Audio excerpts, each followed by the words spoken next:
11-ти национален фолклорен фестивал за двугласно пеене и народна песен с международно участие. Неделино 2012.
Настръхвам целия, защото преди 11 години беше изключително тежко за мен, за да го организирам този фолклорен фестивал.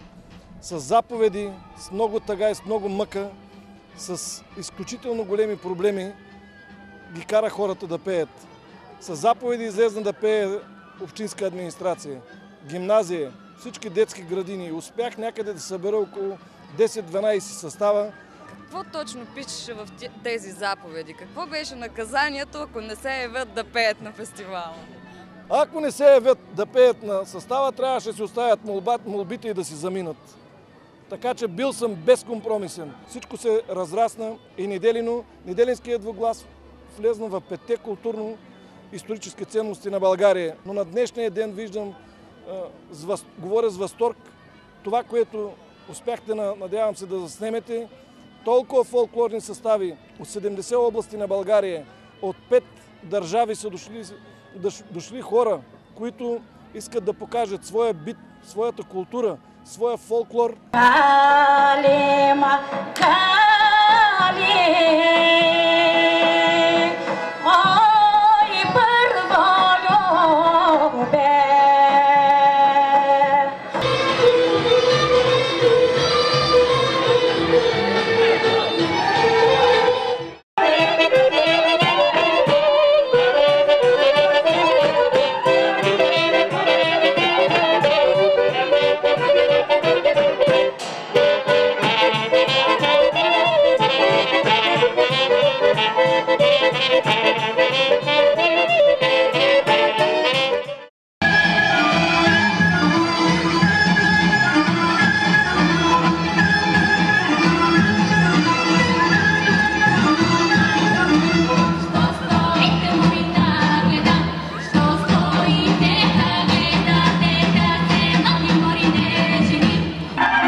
Неделино е, така да се каже, столица на двугласното пеене.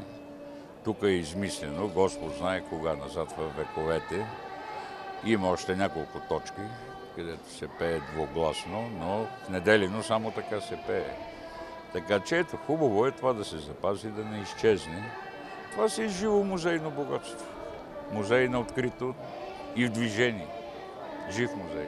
В началото на прехода започна да се заличава, заместено от чалката, но аз просто усетих в един момент как отново, включително и най-вече, младите хора започнаха да се връщат към фолклорното наследство, да формират състави, ансамбли, да го изучават и да започнат да пеят, да играят и да танцуват.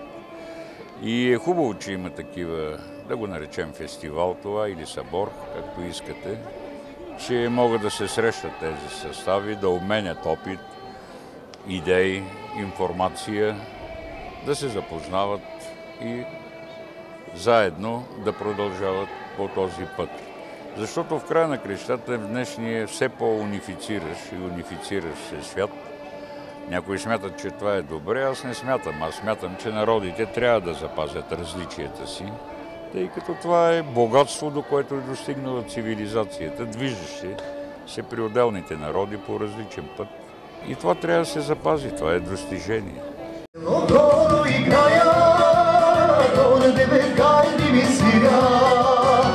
Село